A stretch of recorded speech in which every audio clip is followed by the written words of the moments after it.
कभी सोचा है कि एक मशीन, सिर्फ एक मशीन, हमारी पूरी दुनिया को कैसे बदल सकती है?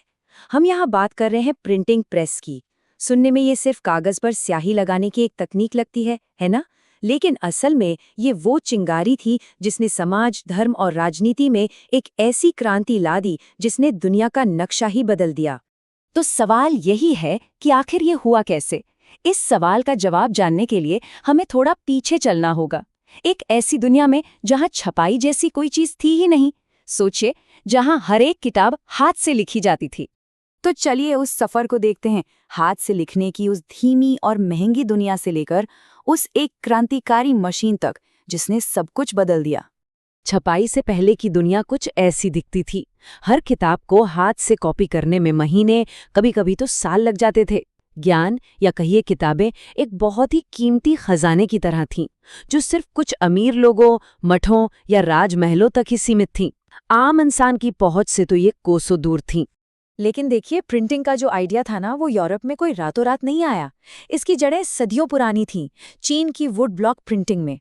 फिर वहां से ये तकनीक बौद्ध प्रचारकों के साथ जापान पहुंची और फिर सिल्क रोड के जरिए एक लंबा सफर तय करके मार्को पोलो के साथ यूरोप पहुंची। और यहीं पर कहानी में एंट्री होती है योहान गुटेनबर्ग की। गुटेनबर्ग का कमाल ये नहीं था कि उन्होंने कोई बिल्कुल नई चीज बना दी। नहीं, उनका जीनियस इस बात में था कि उन्होंने पहले से मौजूद अलग-अलग टेक्नोलॉजी और आइडियाज को एक साथ जोड़ा और कुछ ऐसा बना दिया जो सच में क्रांतिकारी था। तो गुटेनबर्ग की इस क्रांति के 3 बड़े हिस्से थे। पहला था मूवेबल टाइप, यानी धातु के बने अलग-अलग अक्षर जिन्हें आप किसी भी शब्द को बनाने के लिए जोड़ सकते थे और बार बार इस्तेमाल कर सकते थे। दूसरा, उन्होंने वाइन और ऑलिव प्रेस से आइडिया लेकर एक ऐसा प्रेस बनाया जो पन्ने पर हर जगह एक बराबर दबाव डाल सके, और इन दोनों को मिलाकर जो नतीजा निकला उसने इतिहास ही बदल दिया। अब पहली बार किताबें बड़े पैमाने पर छापी जा सकती थी।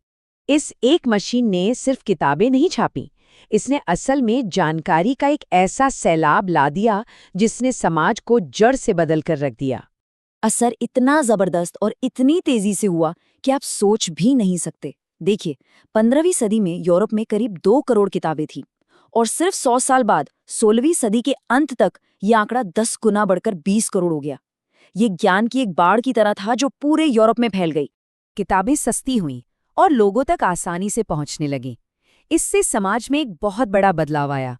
अब तक जो एक सुनने वाला समाज था, जो कहानियां और ज्ञान को सुनकर हासिल करता था, वो अब एक पढ़ने वाला समाज बन रहा था।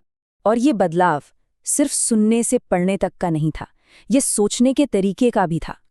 पहले ज्ञान अक्सर समूह में मिलता था, कोई एक पढ़ता था और बाकी सुनते थे।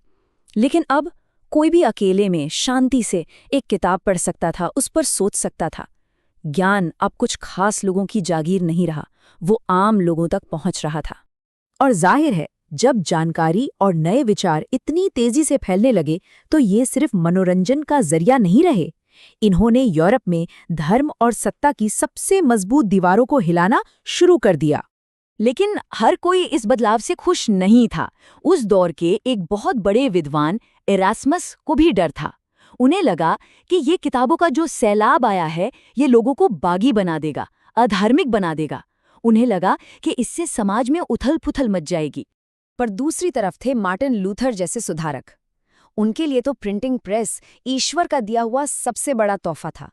उन्होंने इसका इस्तेमाल कैथोलिक चर्च की ताकत को चुनौती देने के लिए किया और अपनी मशहूर 95 थीसिस को छापकर लोगों में बांट दिया। और हुआ वही जो लूथर चाहते थे। उनके विचार जंगल की आग की तरह फैले। जो बात शायद कुछ लोगों तक पहुंच पाती, वो हफ्तों के अंदर हजारों लोगों तक पहुंच गए। ये प्रेस के बिना तो नामुमकिन था।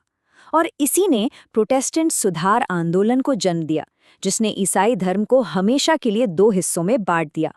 और ये कहानी सिर्फ धर्म पर ही नहीं रुकी।